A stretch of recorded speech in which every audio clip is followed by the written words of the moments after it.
When it comes to investing, risk is an unavoidable part of the journey. Whether you're putting money into stocks, real estate, mutual funds, or cryptocurrencies, there's always a chance you could lose some or all of your investment.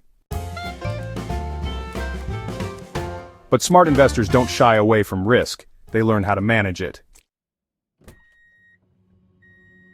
In this comprehensive guide, we'll dive into the world of risk management in investing, what it means, why it's important, and how to apply practical strategies to preserve and grow your wealth.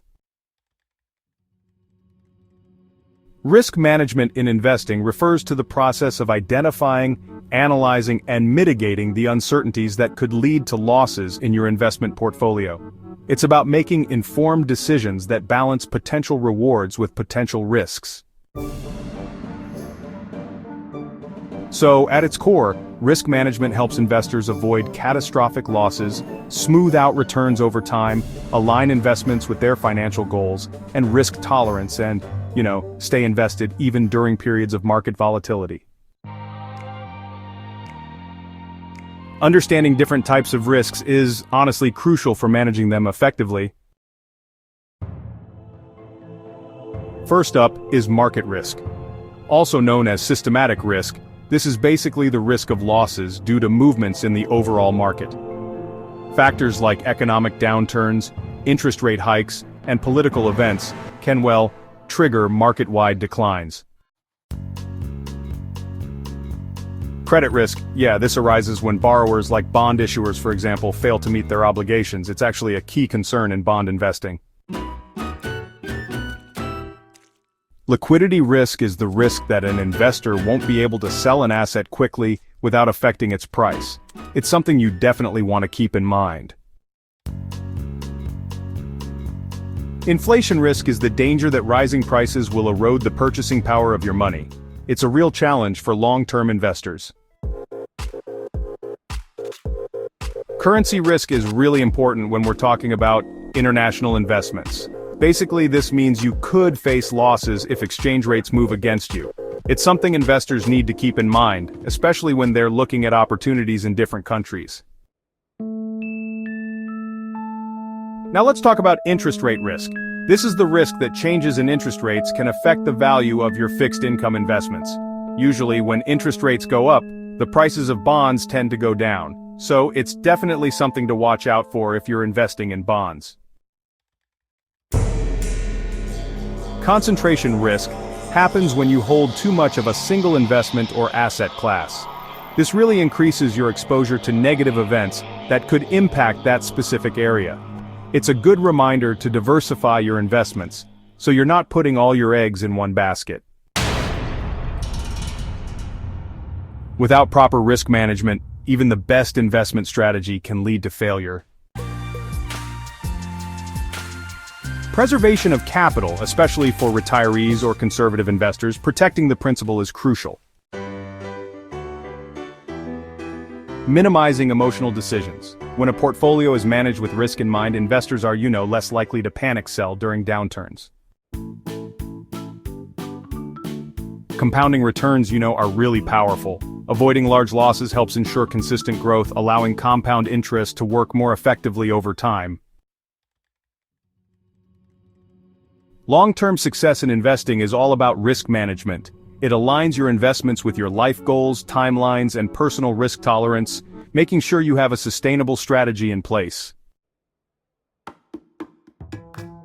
So let's talk about knowing your risk tolerance. Your risk tolerance is basically your ability and willingness to endure market volatility and potential losses.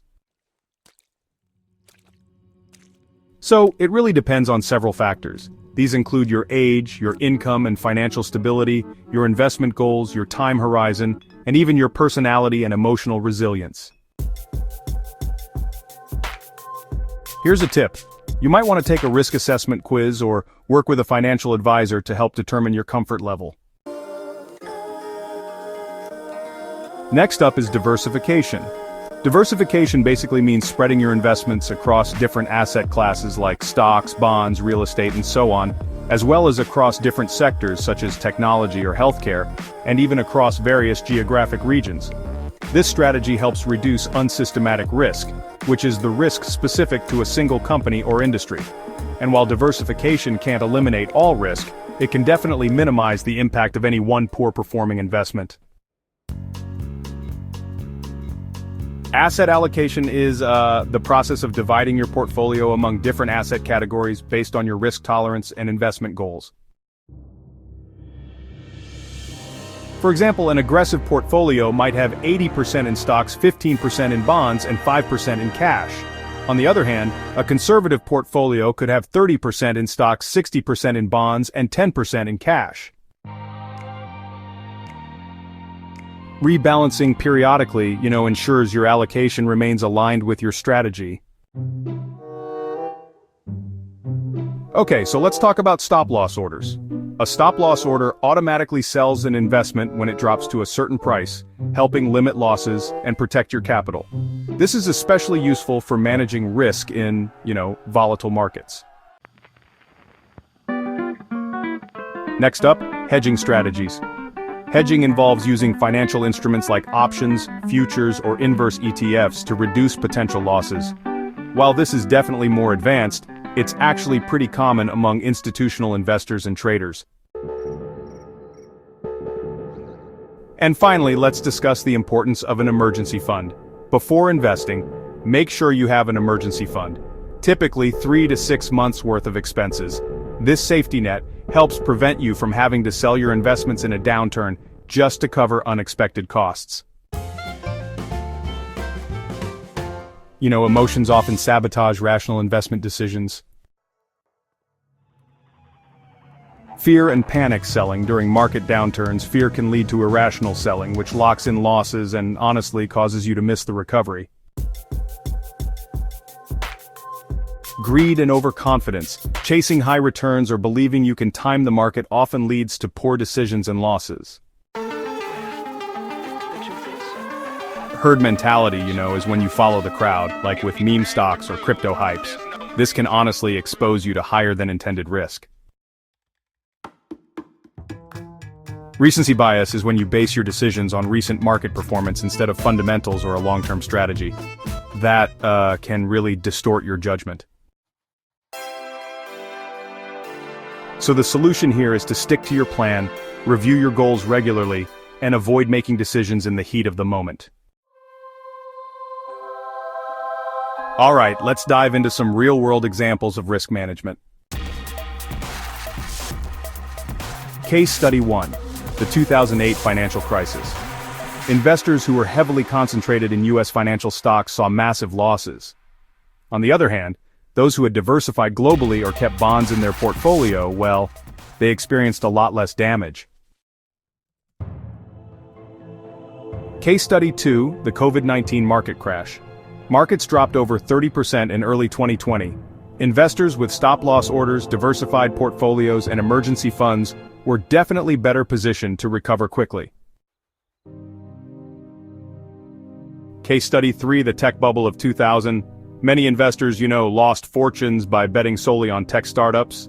A diversified portfolio with value stocks or fixed income instruments, it actually fared far better. Advanced risk management techniques. Value at risk, or VR. This statistical technique estimates how much a portfolio might lose over a given time frame under normal market conditions. Monte Carlo simulations basically simulate thousands of potential portfolio outcomes to help us understand possible returns and risks.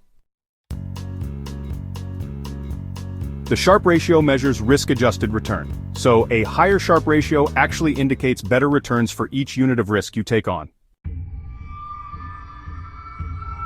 Scenario analysis and stress testing. These tools, evaluate how a portfolio would perform under extreme events like economic crashes, wars, or even hyperinflation. Risk management across investment vehicles is, a key concept to understand before you start investing. Stocks can be a great way to grow your wealth, but it's important to diversify across sectors and use stop-loss orders to help manage your risk. When it comes to bonds, consider bond ratings. AAA is the lowest risk. And by laddering or staggering maturities, you can manage interest rate risk more effectively. When it comes to real estate, it's important to analyze local market conditions and, always maintain cash reserves for property maintenance or unexpected vacancies. For mutual funds and ETFs, make sure to review the fund objectives and historical performance and honestly take some time to understand the underlying asset mix. With cryptocurrencies, you should allocate only a small percentage of your portfolio. Be prepared for extreme volatility, and of course, use cold wallets and security measures to manage cyber risk. Let's talk about some tips for building a risk-managed portfolio. First, set clear financial goals. You really need to know what you're investing for, whether it's retirement, a home, education, or something else. And make sure you understand every investment you make. Never invest in something you don't fully understand. Avoid high-risk leverage. Margin investing can, really magnify your gains, but also your losses. So, use it cautiously. Regularly review your portfolio. Life changes, markets evolve, and your portfolio should definitely adapt. Consult a financial advisor.